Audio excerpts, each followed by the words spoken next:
யார் இந்த கார்த்திகா? குடிசை பகுதியிலிருந்து மிளிரும் தங்கம்.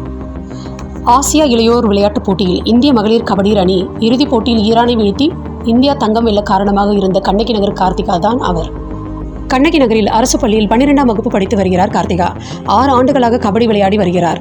இவருக்கு 10ஆம் வகுப்பு படிக்கும் தங்கை காவ்யா உள்ளார். அவரும் கபடி வீராங்கனை. அவரது தந்தை ரமேஷ் சென்ட்ரிங் வேலை செய்து வருகிறார். தாய் சரண்யா தூய்மை பணியாளராக பணியாற்றி வருகிறாராம். கபடி போட்டிக்காக 10ஆம் வகுப்பு பொதுத் தேர்வையே தள்ளி வைத்தாராம் கார்த்திகா. அப்போது பீகாரில் நடந்த போட்டியில் கலந்து கொண்ட கார்த்திகா அந்த போட்டியில் வென்ற பிறகுதான் 10ஆம் வகுப்பு மறுதேர்வையே எழுதினாராம்.